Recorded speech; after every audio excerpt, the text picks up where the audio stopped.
Thanks for joining us in the Florida Today newsroom. I'm Matt Reed. Today we'll get a deeper look at two major crime stories from Brevard with exclusive insight from Florida Today reporter Andrew Ford. Ford recently broke the front page story about Marcus Royal, a man arrested for killing a woman during a home invasion in Rockledge last year. Royal then told police and prosecutors that he had murdered another woman in a case that police had long ago concluded was death by natural causes. How could police have missed? And given his record, how was Royal free in the first place? Also today, Ford shares an insider's view of the trial of Brandon Bradley, the man who murdered Deputy Barbara Pill and was sentenced to death. Ford covered the trial gavel to gavel. Was justice served? Later, I'll share how you can weigh in on these stories and others. But first, here's a look at Ford's video report from FloridaToday.com on two terrible deaths. When Faye Jones, a 78-year-old Cocoa woman, was beaten to death in her home on March 17, 2013, it first appeared to be like any other case. The police soon suspected Marcus Royal, a 33-year-old former convict, and within days he turned himself in. But Royal surprised investigators with another admission. He said he strangled 73-year-old Ann Mull, a Rockledge woman, 2 years earlier under circumstances that were strikingly similar to the murder of Faye Jones. Startlingly, Rockledge police, the woman's doctor, and the medical examiner's office thought she died naturally. They'd attributed Mull's death to a heart attack. They didn't recognize a crime had been committed until Royal confessed. But now, as officials prosecute Royal for both murders, there are plenty of indicators. As a result of this oversight, they never looked for a killer, leaving Royal free to allegedly strike again. Rockledge Police Chief Joseph Lasada told Florida Today, quote, "We made the mistake, and it's on us." Lasada joined the force long after the incident and has changed some department procedures to guard against such mistakes in the future. These two murders were announced only this past December after a grand jury indicted Royal in Mull's death almost 3 years after she died. Since then, Florida Today has pieced together how her slaying in 2011 and Faye Jones's death in 2013 are connected. By reviewing police records, court videos, and conducting numerous interviews, we found that during the 2 years between the two murders, Royal was arrested 3 times and spent time in jail twice. Royal was also stopped 10 times on traffic violations, and he was a suspect, though not arrested, in a non-fatal assault on another elderly woman in her home. Finally, when Royal was sentenced to 3 months in jail for one of his crimes, he was let out early. Police say he killed Faye Jones the very next day. Andrew, thanks for joining us here today. What kind of feedback have you gotten on these stories? It's been really positive, actually, from inside the newsroom as well as out in the community. Let's say from the state attorney's office, a lot of people have given me high praise. Even though the Marcus Royal story was sort of critical of their office, Phil Archer took the time to say that he appreciated it. Rockledge Police Chief Joseph Lasada seemed to think it was pretty fair. So it's been a pretty good experience overall. That's about the best you can hope for, is the people involved saying it was fair. It was certainly compelling reading. What struck me in reading the story about Marcus Royal, like a lot of people, he had a pretty extensive criminal record. Sure. And the upshot of this was that he might not have been out to commit the second killing and home invasion had he been tripped up somewhere else along the way. Was there a type of case or type of incident that might have put him back into prison or back into jail or something that you came across? Well, he had a number of run-ins in between these two alleged murders, violations of probation as well as the crimes themselves. I think there was a theft in there, driving on a suspended license, but none of those would have justified putting a man in prison for life. They were violations of probation, but they weren't capital offenses. Are you going to put a man in prison for life for driving on a suspended license? As I understand the circumstances, he was working at a used car dealership, and he moved one of the cars around from like the front lot to the back, and very briefly went on city streets and happened to get pulled over right at that moment. So, is that something that you'd put a person in prison for life? I see. So he has been arrested for this 2013 home invasion and killing. Any idea or sense of what motivated him to confess the other one? Really, I don't. I have no idea. I know it came right about the time that he got back into Brevard County. I believe, I'd have to check my notes to be certain, but I think he contacted Rockledge Police right the same day he was brought back. If you remember, he had fled out of state. Right. He was then turned himself in there, and they brought him back, and it was that day that he confessed. So he turned himself in for one and then confessed to the other as well. Right. Well, it sounds like somebody who wanted to atone in some fashion, or at least he knew that something was coming. I can only speculate. Yeah. The now murder of it was Ann Mull in 2011, correct? Right. Describe that scene a little bit. I mean, here was a crime. Well, they didn't know it was a crime scene. They had an unattended death. What did they see at this scene versus what Royal said that he did later on? Right, well, it's actually kind of hard to describe because not very much evidence was collected. No photos were taken of her at the time. As I understand it, the police thought it was that they had a natural death in their hands. They find this woman in her underwear on the floor in her house. Not uncommon for an unattended death from somebody Perhaps, who's got problems. They speak to her doctor, who says he's willing to sign off on a death certificate, saying that she had died of a heart attack. Then they call the medical examiner, explain that they've got the doctor willing to sign the death certificate, and he says, well, that all sounds fine, releases the case. Then, as I recall, they had a removal service come and take her body out of the home. Later, there's this process where they have to get approval for a cremation, and based on the death certificate and police saying everything looks fine, the medical examiner signs off, says, okay, go ahead and cremate her. So procedurally, all these steps happened, but somewhere along the way, there wasn't any kind of. It didn't sound like they did an autopsy. They didn't do a close physical examination. Right. Basically, as far as I understand it, most everything went according to protocol, as you would expect it, except kind of for this initial oversight of the police response when they find this woman dead in her home. Okay. Later on, I mean, 2 years later, Sure. Marcus Royal confesses. What does he say that he did in this case? From what I can remember of his arrest document, he said he broke into her house by kind of reaching in through a dog door and unlocking from the inside a side door to her garage. I see. Sneaks in, wakes her up by hitting her with a gun, drags her out into her hallway, and strangles her, is what it says in the report. Wow. It's pretty violent. It is, and I think there might have been additional details of Kicking her. hitting her, stepping on her, yeah, Okay. something like that as well, which you might expect to leave marks, but apparently not. Wow. Okay, so. Which, by the way, the medical examiner says is not typical, but possible.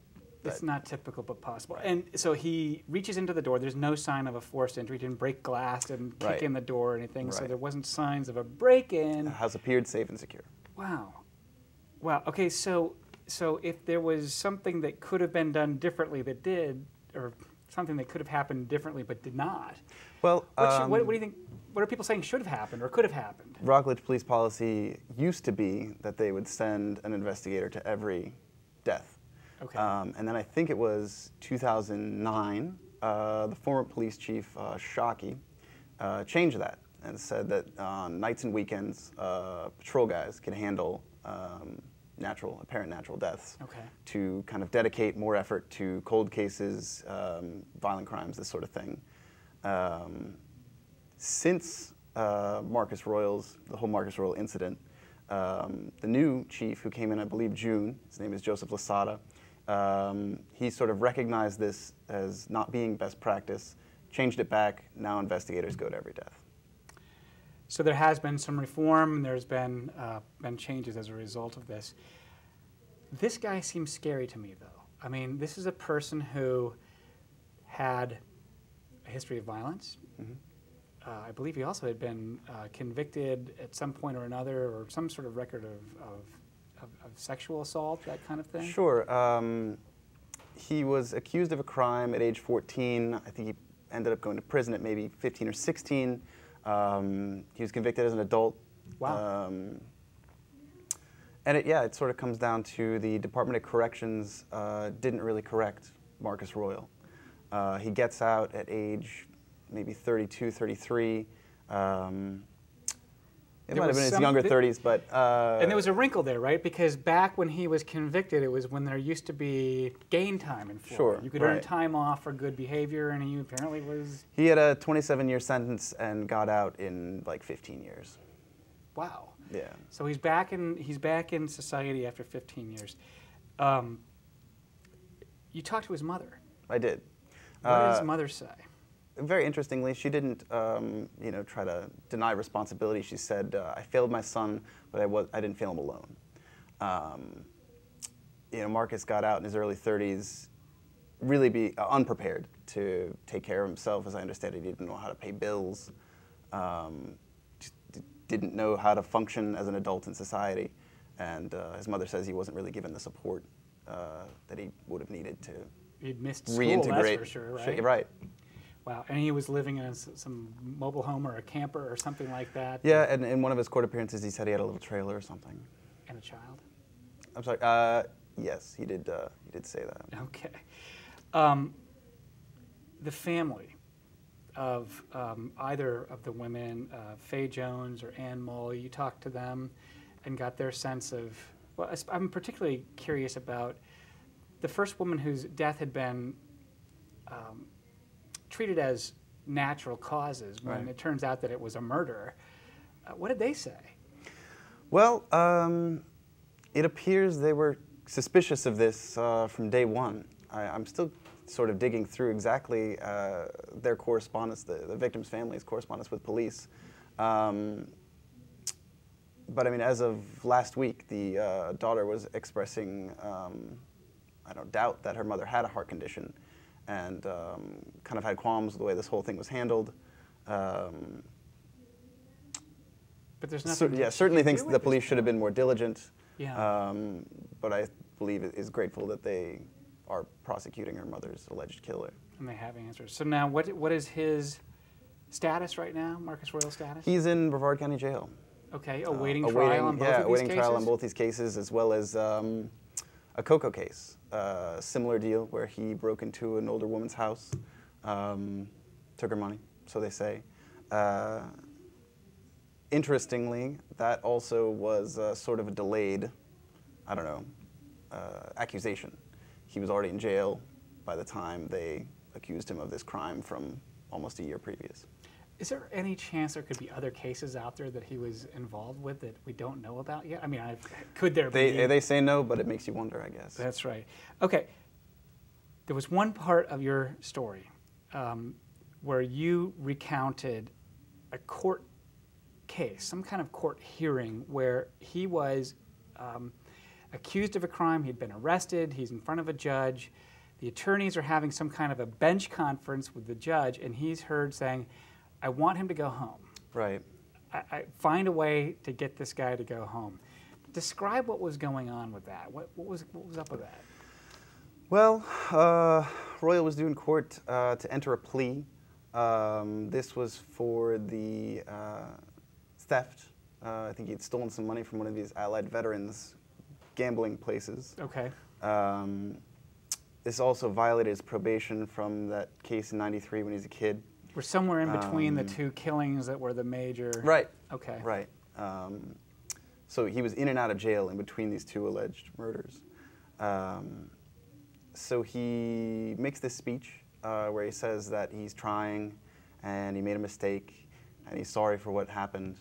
But he just goes too fast or something. Right. He says, I'm sorry, I moved too fast, is what it was. And the judge calls up the two attorneys.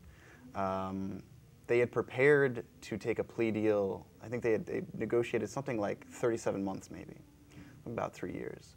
And the judge says, I want him to go home. And it seemed to me that both attorneys were surprised that the judge would feel this way. And basically they worked it out that he would get credit for something like 140 days that he had been in jail awaiting this hearing. Okay. And then would be sent home in like a day or two. The court has said that this was a mutual. All parties agreed in negotiation. But if you go back and listen to the judge, it does seem that he's making his feelings pretty clear. But he's pushing it. I think the interesting thing in Florida right now is that there are efforts in the legislature to reform sentencing, to lower some of the mandatory sentences, but it's not for people like this, not for people who have been involved in violent crimes and are, have a record of being potentially dangerous. I think it's very important to point out that hindsight is 20/20, and if you sort of, when you're going to judge this judge, you have to sort of look at the information that he had in front of him. Nobody knew about this first murder, and no one knew that he was about to go out and kill again. Nobody knew that he had killed anybody. Right. Okay, and he had spent 140 days Right. in jail already, awaiting for Right. what was a theft. A theft. Okay. Let's switch gears a little bit and let's talk about what was probably one of the biggest trials in Brevard County in the last several years, and that was the trial of Brandon Bradley. And this is the man who was ultimately convicted of murder for shooting Deputy Barbara Pill in Melbourne during a traffic stop. My question was, it seemed like it was a foregone conclusion that he was guilty. Was it? Was there ever any question about his guilt in this trial, really? Well, what were the questions? It seemed to me that the defense's strategy was to focus on the penalty phase, right? This is a two-part process where first they decide whether he did it or not, then they decide whether he deserves the death penalty. And I think they were banking or investing most of their time on that second part. So a lot of their questions to jurors during jury selection were things like, can you consider evidence of brain damage? Do you think drug addiction is a choice? Things like this, which seem to allude to this strategy of investing in the penalty phase. And then, of course, during the trial, they did bring out some psychologists and things like this to attest to his state of mind and this sort of thing. And then they brought out more of that, again, in the penalty phase. But I suppose you could say they were unsuccessful. The jury voted 10-2 to recommend a death sentence, and it seems very likely that that is what he's going to get. The judge is instructed to give that recommendation great weight, and I'm told it's pretty rare for a judge to deviate from that. He was caught on video. Right. Was that video shown at trial? It was not. They brought out a, I don't know, maybe a 30 or 40-inch TV and angled it away from the audience so the jury could see it. Those in the gallery could hear what was going on, but no, to my knowledge, it's never been publicly, shown.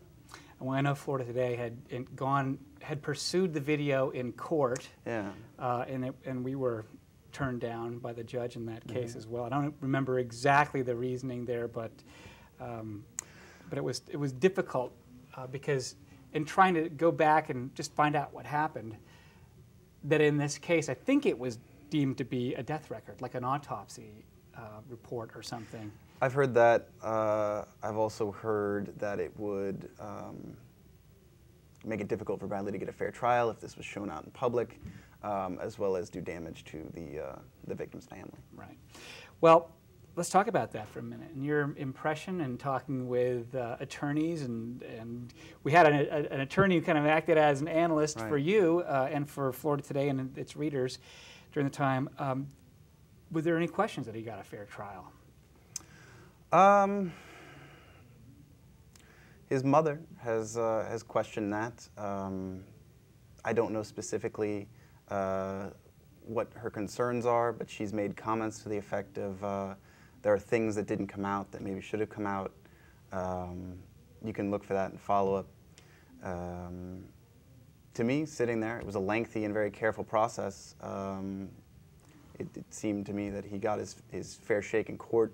The judge asked him if he was satisfied with his attorneys. He said he was. So I think, yeah, he got about the best he could. The attorneys seemed to do a pretty aggressive job of cross-examining witnesses in this case. At least that's the way it came across in the news copy. Did it seem that way to you? It depends who you choose. Let's say this man, Jeffrey Dieguez, who, well, he basically lied on the stand about why he was in the hospital the first time police interviewed him. This was the man who was on the phone with Andrea Kirchner and said that he overheard comments Bradley was making about... Kirchner was in the car with Brandon Bradley on the phone with Jeffrey Dieguez. with this guy at the time of the shooting. Okay. So they say, right. So he says that he overheard Bradley making comments which kind of go to premeditation. the defense was very aggressive in pursuing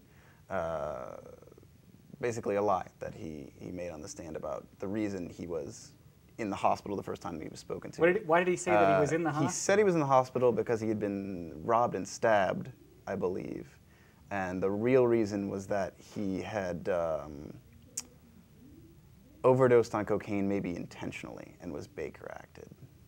I see. Well, that would a go big difference, but yeah. Well, I mean, they would certainly go to a witness's credibility, right? But let's say there were many, many police witnesses where the defense didn't really have anything to say. It's just a guy who went into Pill's car and pulled out an SD card. There's not a lot to ask him about that. What was the reaction to the verdict in the room? It was a packed courtroom. Lots of sheriff's deputies in there? There were. I mean, it's hard to say. There was no weeping and wailing. It seemed that this was what people expected. Bradley certainly didn't seem fazed by what happened with the verdict. For that matter, pretty much the whole trial, he was stone-faced, not really showing any emotion. There was only one moment that he broke that and cried openly as his older brother described abuse they both suffered in their childhood. Wow. Was that during the trial phase or during That was during the penalty phase, during the actually. death penalty Yeah. phase, when they were trying to present reasons why he was, I guess, mitigating factors or something like Right. that. Well, you know, that points to another issue that I thought was fascinating, was the defense brought in an expert about what the conditions would be like Sure. for Brandon Bradley in prison. Mm-hmm. And what did he say? I think it's important to note that the judge did not allow the jury to hear that. Okay. But the defense was allowed to bring this guy out and get him on record for the purpose of appeal. So they have this so-called expert come out and trying to describe what life is like in prison, how a person serving life without parole in general population. Who's his size, right? Who's There was this 5'7", interesting piece of theater 145 where, pounds or where something? they made Brandon Bradley stand up, and then they had his much larger attorney stand up as a way of demonstrating that Brandon Bradley is a small man who would be preyed upon by larger inmates. Also, he would, because he's a cop killer. He would not get a lot of support from corrections officers. I see.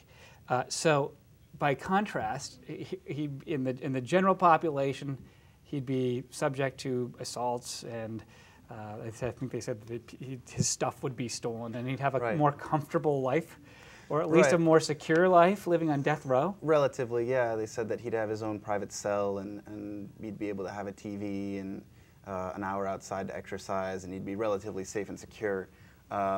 Again, the jury never heard this, but it seems that they were painting death row as a more pleasant place to be than out in general population with big, scary inmates. Well, it certainly it offers insight to the viewers and to us, Sure. you know, to know what is ahead for this guy and where he will be spending probably at least the next 20 years while we wait for a death penalty to be appealed and the like. It depends, yeah. I've heard average could be 12 to 17. It's something I'd like to check out, but I guess the law was recently changed that might streamline some of this appeals process. I know that's something that Governor Scott was trying Right. to do.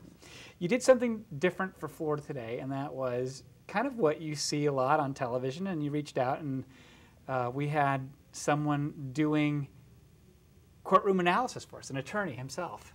Right. Who was that? Kepler Funk, a defense attorney from Melbourne, came in and sat in on a lot of the trial and was live tweeting right there next to me, which I think is a little different than how TV maybe does it. People seem to really like that. A lot of his commentary was helpful for me. I'm not a legal expert, so it was neat to get these little tidbits of trivia about the process and how this works and Strategy. what to expect. Right. So I think it definitely enriched our live coverage and was very helpful for me as a reporter to understand what was going on. Was there any takeaways from you in terms of legal lessons that you learned from Kepler Funk? I mean, that's hard to say. I definitely found it very helpful. It's something I'll try to do again if I should find myself covering another trial. I'm not sure what you mean. Well, I mean, to me, one of the more interesting things that I didn't know was that we were one of the few states that doesn't require a unanimous vote. That's sort of what I mean, these neat little nuggets of information. Yeah, Florida does not require a unanimous vote. They just require a majority vote to recommend a death penalty. Kepler says every other state, except maybe Alabama, requires unanimity to recommend a death sentence. Well, my prayers are with all the victims' families in both of your stories. How did you juggle doing two things like that? You have a front page major investigative type story with videos that we showed earlier in the program about the Morgan case. At the same time, you're in this trial, which you were covering really gavel to gavel. How do you do that? It was a lot of hard work. Yeah, definitely a lot of juggling over the past 6 to 8 weeks. I had been working on the Marcus Royal story since about the time that that second indictment was released in December of last year. So I had a lot of my work done on that already. And sort of during the trial, it was mostly editing and polishing with two of the editors here. Andrew Ford, thank you so much for joining us. Pleasure to be here. Well, that's our program for this week. My thanks to Florida Today reporter Andrew Ford for sharing a few moments of his busy day with us. Remember, you can publish your comment on his reports or any other story on this program by emailing us at letters@floridatoday.com. I'm Matt Reed. We'll see you right here next week on WEFS and FloridaToday.com.